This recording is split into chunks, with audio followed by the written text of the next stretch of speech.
We talk about one of my favorite topics, automobiles.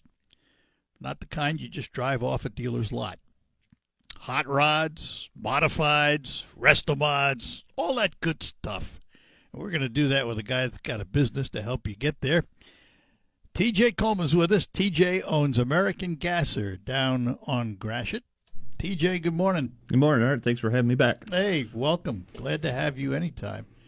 Before we get into some of the other the details about what you do and all of that, one of the major shows in the country dealing with the kinds of cars you deal with is the Autorama in Detroit. And that just happened this last weekend, right? Yeah, last weekend. It was, we went down there Wednesday, just came home Sunday, got back about midnight or so on Sunday. So, yeah, it's the biggest Autorama in the country. And some pretty impressive awards. Oh, yeah. Yeah, the Two Riddler years Award. ago, the Riddler Award is the biggie. I remember when Kindig run it with his Corvette. Yeah, with the 12 Air. Yeah, the outstanding vehicle. Yeah, the Riddler's probably one of the top 3 awards in the country for custom automation. So, yeah, it's pretty special down there. Did you take vehicles down? We took 2 this year. Yeah, we took a 62 Corvette and a 55 Chevy truck. And these are your customers' vehicles. Correct, yes. And how long has American Gasser been there, and how long have you had it? We've been there for 14 years now. I have been the owner for, this will be year 7 for me. And being in there, I know that you're always busy. Always busy, yeah. It's but good busy. amazing. It's fun. It's fun. It's a fun job. I mean, it's still a job, but yeah, we have a lot Well, of what fun doing it. amazes me when I go in there is how many vehicles there are around here in that category of hot rods, whatever you want to call them. Absolutely. You know? Yeah, they're hidden everywhere, and we're fortunate enough to get to work on a majority of them. And it can be a lengthy task. Yeah, they sure can. Ask a friend of ours. We know him. I won't mention him. Oh, yeah. Yeah, they could take upwards of 2 or 3 years, sometimes 4. Depends on what we have to start with. I mean, if they're rusted out, then, they can be in metal fabrication for a good year, and then they can be in paint and body for 8 to 12 months. It just depends on what we have to start with. I mean, they could go a lot faster, but it all starts with what we have to work with. And it's all based on time and material. You Correct, pay as yes. you go. Yes. Yep. So if it takes X number of hours, it's going to cost you X number of dollars. That's exactly right. And, yeah, we just bill weekly when it's bigger jobs. That way we just keep in touch with the customer and no surprises. Yeah. And, some of these cars, realistically, because then we know the mutual guy we're talking about here. Yep. You take one of his cars, he buys it for X thousands of dollars, not a lot, maybe, well, a lot, but maybe he picked up a car for $20,000. Mm-hmm. By the time you're done with it, will he ever recover that money? No, that never happens. Never I mean, happens. that's not why the customers. You don't do have it. You don't do it to resell it. Right, You exactly. do it to have it. You do it for your own enjoyment, and you build it the way you want to have it built, and that's exactly what we do for you. But yeah, to be able to recoup what you put into it, it's happened. I can count on one hand probably the amount of times that the car that we have built would actually bring that kind of money back. And, none of them leave underpowered, do they? Not most of them. Yeah, yeah. There's the guy that we're talking about. I mean, he's got He dropped 1,000 horsepower. 1,000 horsepower. Yeah, but most of them are 400 or 500 horse. Something decent, streetable number. But that's funny. Today the big horsepower is 600, 700, 800 horsepower and above. Yeah. In the old days, 150, 200 horsepower was a lot. Oh, for sure. But now you're talking about a hot rod that may go out of there with 400 horsepower in it. Mm-hmm. I got a Lincoln Aviator sitting outside. Its stock engine is 400 horsepower. Yeah, exactly. Yeah. With 415 foot-pounds of torque. Right. Yeah, And exactly. it goes like a bat out of heck. Yep, exactly. We've got a customer with a big block Chevelle, and he bought a Edge ST. He's like, that Edge would smoke that Chevelle. I know it would, but I just love driving that big block Chevelle, and I don't blame him. Well, no, there's a certain sound that goes with it. Yeah. That's kind of addicting, but yeah. kind of addicting. Kind of addicting. Yeah. So, have you won awards down at the Autorama? Yeah, every year we come home with usually a first or second place awards. This year we came home with a second place for the 62 Corvette, which is pretty cool.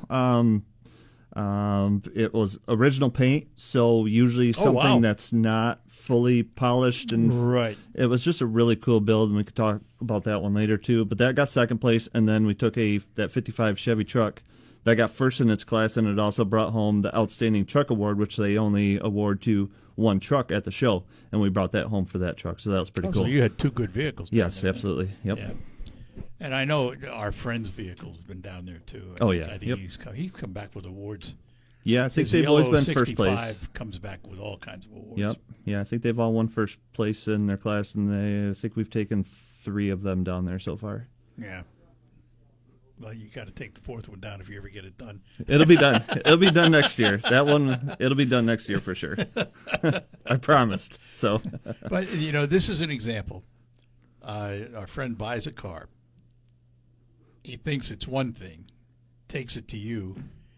You tear it down and say, uh-oh. yeah, that's exactly right. Because so he went out of state. He went to Arizona to buy the vehicle. Looked pretty darn solid. It was. It's a bubble top. Yeah, it's a 61 bubble 60 top. Bubble top. Right? Yep. Yeah, and it did look good. But unfortunately, there was just, as they say, a lot of lipstick on the pig. So we had it media blasted, and it ended up. That's the big thing, isn't it? I've watched a lot of the TV shows, Kindig, Foose, and all those guys, and they send a car off to media blast, and it comes back looking like Swiss cheese. Yeah, that was the case here.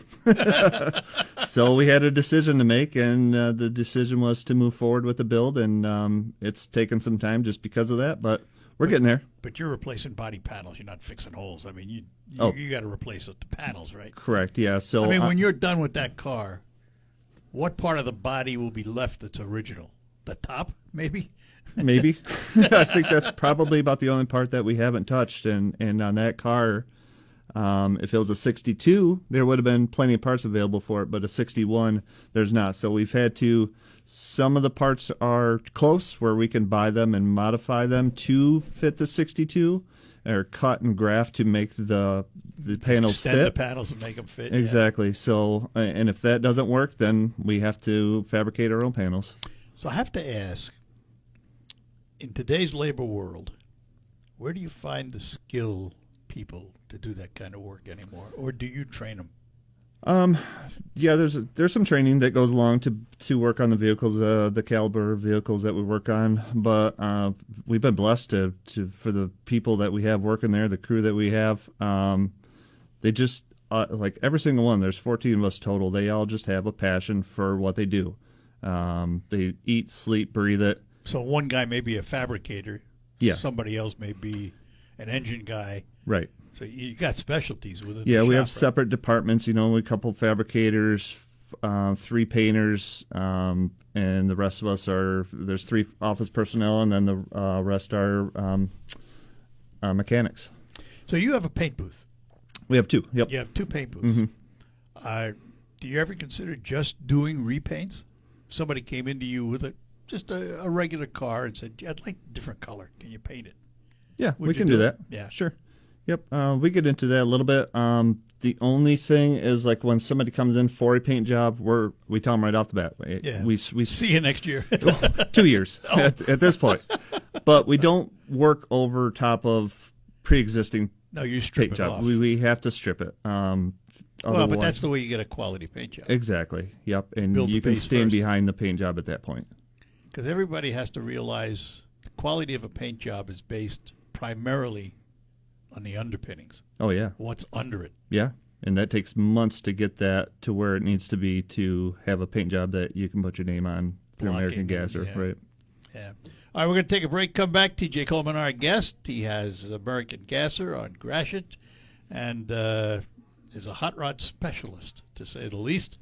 And talking about Autorama, we'll talk more about that too when we return. Looking for a great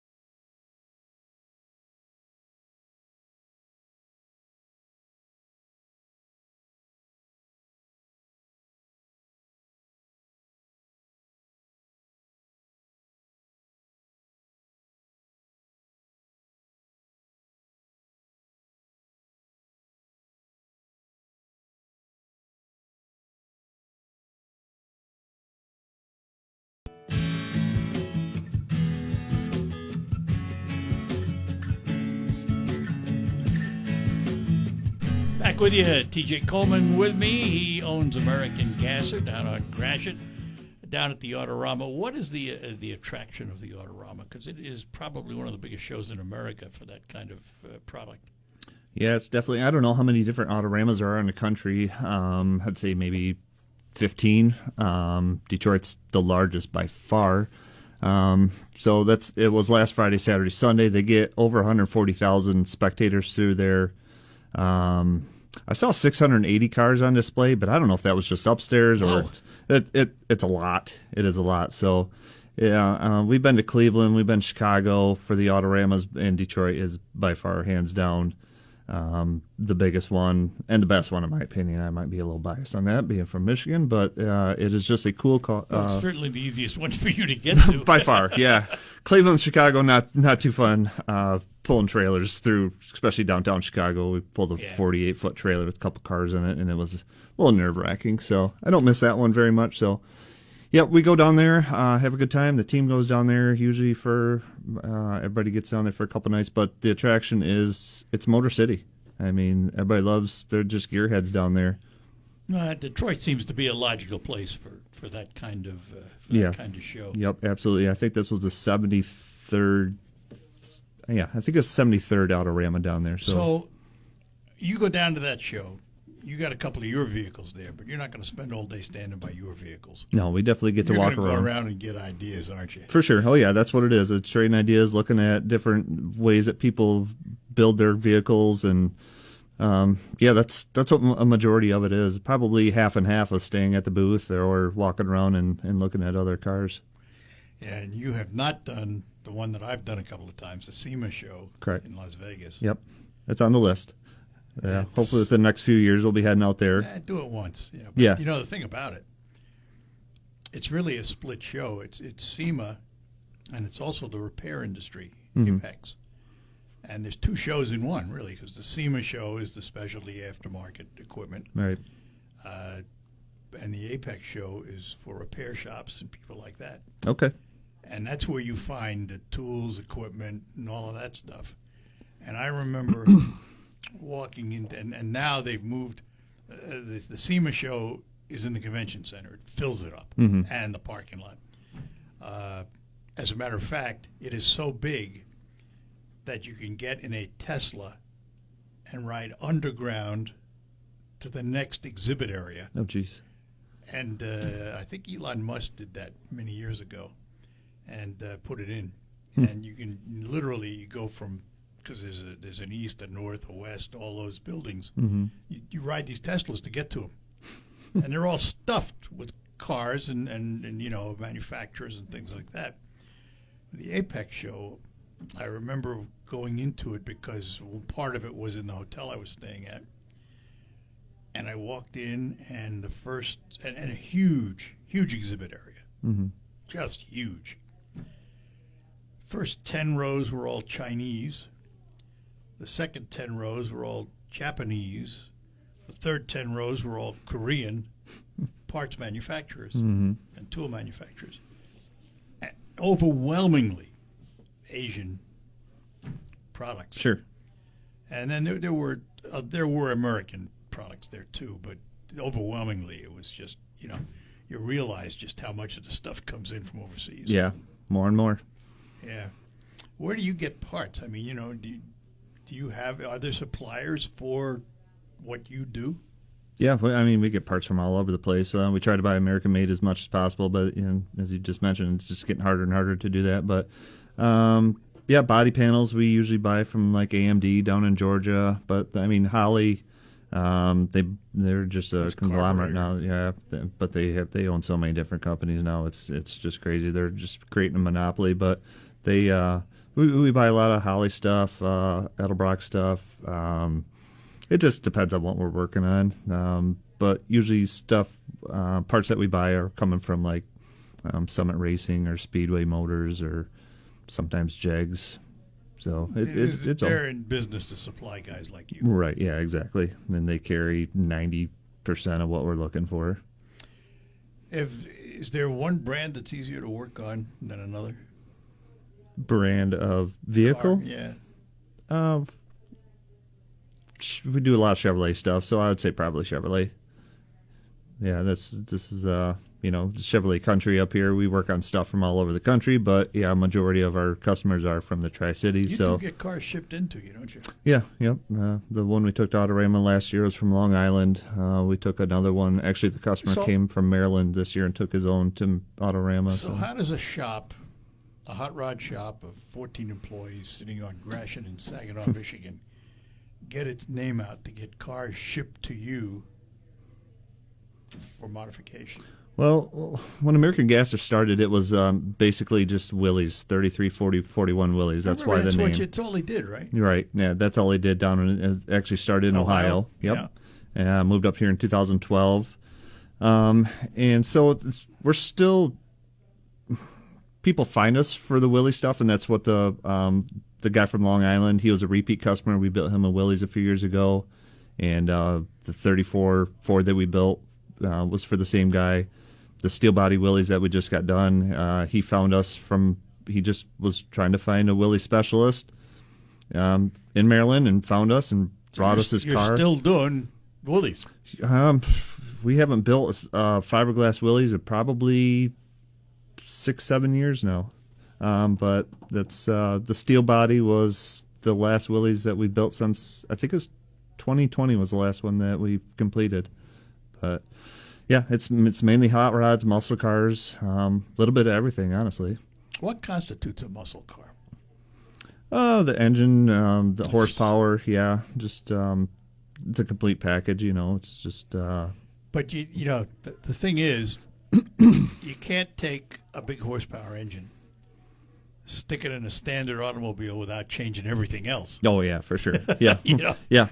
We did that a few years ago. First thing you do is bust the rear end right out of the car. Yeah, right? Yep. Yeah, that was the prime examples of PT Cruiser that we slapped a 5.7 Hemi in a couple years ago. I mean, we did it. It was such a cool car. But yeah, custom front and rear suspension and built a frame underneath of it to handle 360 horse, I think it was. So yeah, you definitely need to at least upgrade the brakes and suspension and maybe subframe connectors if it's just a unibody. So yeah, there's a lot more to it than just slapping an engine in it. So if I asked you, TJ, you've been at it a while, what's the biggest change in the modification industry that you've seen? Biggest change? For example, if I go out and buy a car today versus a car 20 years ago, it's all computers from one end to the other. Has that hit into the hot rod area? Not really. We do a lot of like EFI swaps on the vehicles and like a lot of creature comfort stuff on the older vehicles. It's just so so you got power steering now, you have air conditioning now, and you have like I said, electronic fuel injection. So they make things, they being mainly Holley and Vintage Air and Unisteer. There's a bunch of different companies that make all these parts to make the older cars up to today's standards, to make them pretty easy swaps. I mean, can a guy in the garage do it? Possibly, but that we do a lot of that kinds of stuff here, or there. Well, how many of those big horsepower engines are computer controlled today? Today, the newer ones, all of them. Yeah, yeah. Everything's so computer controlled. You can't get away from it. You can't get away from it. No, absolutely not. No, there's a lot of tuning that needs to go into them, and we get calls all the time. And we don't do chassis dynos and tuning. We do carburetor tuning and stuff like that there, but as far as like tuning anything computer wise, no, we sub that out. Do you have a dyno? We don't. No, we work with a couple shops in the area that do have dynos, and either engine dynos or chassis dynos. And it's important, right? Oh, absolutely, yeah. You want to certify what you've done is right. Right, yep, exactly. Yeah, that 62 I mentioned earlier, that Corvette, it is a GM Connect and Cruise LS3 525 horse. But, we're going to put that on the dyno too, and we're going to be able to tune it just a little bit better, just because you could squeeze a little bit more out of it and still be safe at the same time too. That's it's a good idea. Yeah, right. We'll take a break. We'll be back with TJ Coleman from American Gasser. For 60 years, West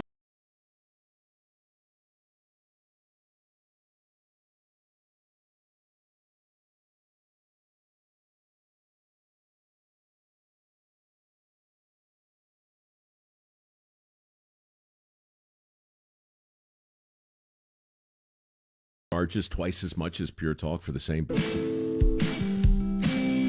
Back with you, talking to TJ Coleman, owns American Gasser, the hot rod shop down on Gratiot. I want to talk a minute.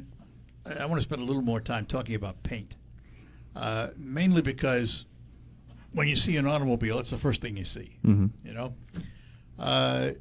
it used to be lacquer, and you had different types of paint for different things. Has the paint industry changed much, and the product you use changed much? Definitely. Yeah, we use PPG Deltron at our shop primarily. We have a kit, we call it a kitchen, but a mixed bank with all the tints in there. So, yeah, we can do a lot of custom blends, but basically I would say 95% of the work that we do is base clear. We're doing a House of Colors right now on a 34 Chevy Coupe. So we can do candies as well, but mainly it's the base clear that we spray. Today, though, I mean, you know, it used to be candy was special. Mm-hmm. It had a depth and a wetness to it. Still does, yeah. It still does. Mm-hmm. But yet, I had before the car I have now, I had a Ford Edge that had a ruby red 3-layer tint on it. Mm-hmm. And it wasn't candy, but it was darn close. And when the sun was right, you would have sworn it was candy. Yeah, probably like a tri-coat or something like that. It was a yeah. tri-coat. Yeah. It was a tri-coat. Mm-hmm.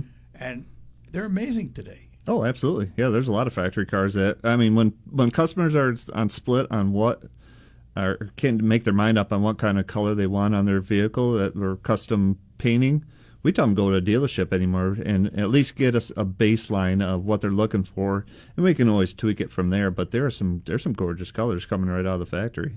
And you can match. Oh, for sure. Yeah, we have a camera that we can match anything. And then do spray outs, and if it doesn't match a little bit, because if your car is 20, 30, 40 years old, the paint's going to be faded, so we got to paint accordingly to that.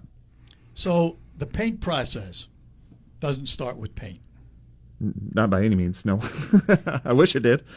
No, it's a lot of body work, a lot of blocking and sanding. And blocking is what? You put a coating on and you sand it smooth? Yep, exactly. Put some primer down, block it down, and that can be done 4, 5, 6 times just to get everything right. That will also show you any imperfections in the metal. Correct, right? yes, yeah. And that's exactly what they're looking for at that point, just to make sure everything's straight, no imperfections. And that can take months just to get something to the level that it needs to be to get sprayed. And it takes months, not because it takes that long to do it, but you got all kinds of other things going on. It takes you months because it's in the line of all the other projects you have going on. That's per project, yeah. It'll take that long per car to get it that far, yeah. Or to get it to that process, through that process, excuse me. Well, gee, you watch the TV shows and it's done in a day. I know, right? It's so easy. That's what we have customers, a lot of them out of town, and we send them pictures, and it's just like, it looks like the same picture for the next couple months. We tell them that it's going to look the same. It's going to look the same. But that whole time, it is just blocking and sanding and just panel alignment and just making sure everything's laser straight and the gaps are straight and everything. You really, in your industry, to do it right, you have to be a perfectionist, don't you? Oh, yeah, absolutely. And they are. In every way. In every way, yes. Yeah, it doesn't get pushed through just because a budget or a timeline or whatever. It needs to be to a certain level before it goes to the next step. And that can take time. Good work, anything worthwhile takes time. Correct, yep. And it certainly can. Of all the vehicles you've done, Mm-hmm. does one stand out? Probably there's a lot. If there's one that comes to the top. Boy, we did. There's a lot of them that I've really enjoyed working on, and each one has a story, and which is really cool, and getting to meet all the people. But we built a 40 Willys a few years ago for a gentleman out in Montana. That was just, if I was to build one, it probably would have been that one. And that was sitting on a roaster shop chassis, 525 horse LS3, Tremec 6-speed, just a cool car. And on the other hand, we built one for a guy in Long Island, another customer in Long Island, that was a 40 Willys as well, a gasser, blown 392 Hemi in it. But if I was to build a gasser, it would have been that one, So kind of different, same car, but not result. The same car at all.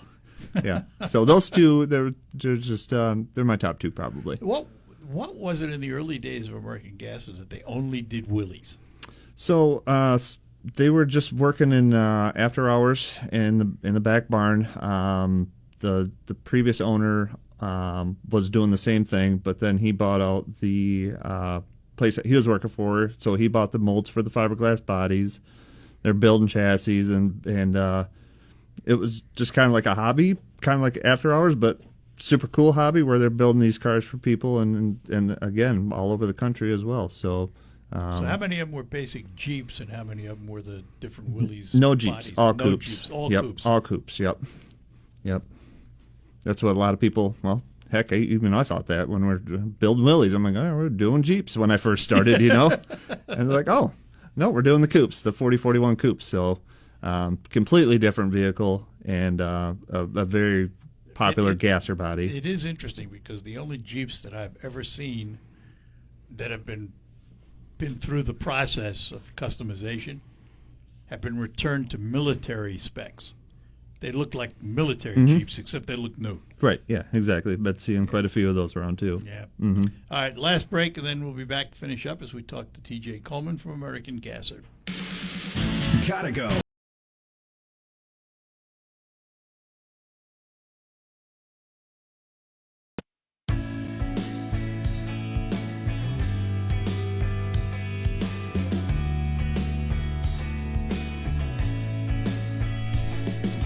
All right, we're back with you talking to T.J. Coleman from American Gasser. So let's talk realistic terms here. If someone has a car and they've decided they want to modify the car, they want to upgrade it, they want it to be a hot rod, from the time they first call you till the time you hand them back the keys, how long? In round numbers and average numbers. If we have a decent platform to start with, not something that's all rusted out and whatnot, if we're doing paint and body on the vehicle, it could be a year and a half, sometimes up to 2 years, depending on how crazy they want to get with it. During that time, if it needs to be repowered, you can repower it and you can do all that. Oh, absolutely. Most of the time is the body work, isn't it? Metalwork and bodywork are the big I think longest of them all terms. as one. So Yeah. Yep, those are the two longest that they're in each department is metal and then body. And you're working on how many projects at a time? We counted the other day. I think there's 43 vehicles on the property right now. Huh. Yeah, there's a lot going on. I was shocked the other day. I watched a video with Kindig, and then and he said, "Oh, they had 14 or 15 projects going on." And I went, "Okay." Yeah, we went by his shop last year. We went out to Utah and toured his shop. And pretty awesome. I've interviewed him and also his sidekick, Kevin. And the Kev Dog. Yep. And I did that at SEMA. Okay. 2 years in a row. Awesome. We ran into Foose the last time I was there. Yeah. And those names they're pretty prominent in the auto. Absolutely, and they're great representatives of the industry for sure. It's too bad the Motor Trend channel pulled back all those productions. I think Kindig Agreed. is doing his on YouTube now. Yeah, I believe so too. I don't think Foose is. I'm not sure. Yeah, he does stuff on YouTube, but you don't see it as often. Right. But these guys are at the top. For sure. Yeah, they're at the top of the game And you for sure. paid for it too, don't you? I mean, Oh, you're yeah, talking. absolutely. I know his CF1 Corvettes that he's building. That he's manufacturing from scratch. Yeah. They're $400,000 or $500,000. They are. Yep. And then people buy them, turn around and sell them for $700,000. Takes money to make money, right? I guess it does. I mean, guess. it's absolutely it blows my mind. I mean, it's the other side of that world is the supercar world. Yeah, that's a whole different world That's for sure. a whole different dollar value too. Yeah, absolutely, no doubt about that. It's amazing, some of the prices that people pay for cars that they'll never drive. Right, exactly. Like garage queens, Yep. put them